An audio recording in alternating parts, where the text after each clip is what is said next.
السلام علیکم۔ ایک لڑکے کو اپنے محلے کے امام مسجد مولوی کی بیوی سے بے انتہا محبت ہو گئی۔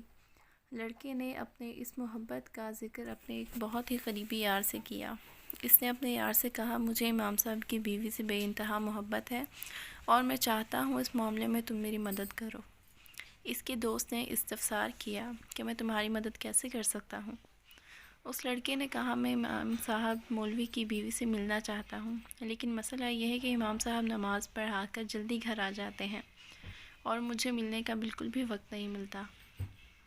تم ایسا کرو، کل سے نمازیں پڑھنا شروع کرو اور امام صاحب کو اپنے عجیب مسئلوں میں الجھا کر رکھو تاکہ وہ تمہاری مسئلوں کو جواب دیتے دیتے گھر سے لیٹ ہو جائیں، اور اسی دوران مجھے ان کی بیوی سے ملاقات کے لیے خوب وقت مل جائے گا۔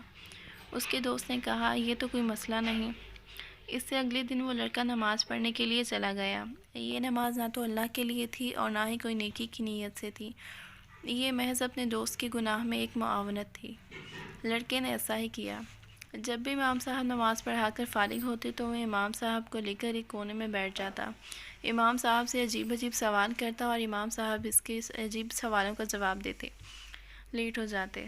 اسی دوران اس کا دوست امام صاحب کی بیوی سے ملاقات کر لیتا اور یہ معاملہ تقریباً 2 سے 3 مہینے چلتا رہا۔ ایک دن اس کے دوست کے ذہن میں خیال آیا کہ میں کتنا غلط کر رہا ہوں، امام صاحب کی بیوی کے لیے میں نے یہ کیا کیا تاکہ میرا دوست خوش ہو جائے، لیکن یہ تو گناہ ہے جس کا مجھے کل کو حساب دینا ہوگا۔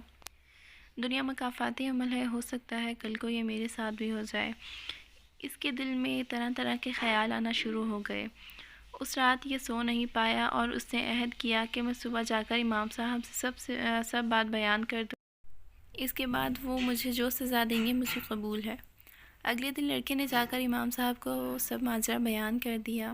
امام صاحب نے اس کی بات سنی اور مسکرا کر کہا، ارے نادان، نہ تو میری کوئی بیوی ہے اور نہ ہی میری کوئی بہن، تمہارا دوست کس کی بیوی کو ملنے جاتا ہے؟ یہ بات سن کر وہ لڑکا پریشان ہوا اور امام صاحب سے کہنے لگا کہ واقعی آپ کی شادی نہیں ہوئی اور نہ ہی آپ کی کوئی بہن ہے، تمہیں غلط فہمی ہو رہی ہے۔ لڑکا بہت پریشان ہوا، اس نے سوچا کہ کیوں نہ میں دیکھوں آخر وہ کس کو ملنے جاتا ہے۔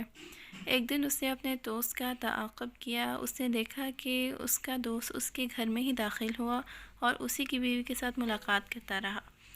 یہ دیکھ کر یہ لڑکا بہت پریشان ہوا، اس کے پاؤں کے نیچے سے جیسے زمین ہی نکل گئی۔ یہ ہاتھ ملتا رہا۔ واقعی دنیا مکافات عمل ہے، جو کسی کے لیے گڑھا کھودے گا وہ اس میں خود ہی گرے گا۔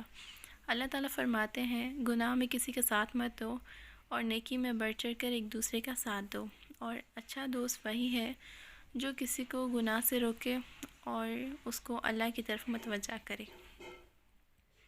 So thank you so much for watching this video. Bye bye.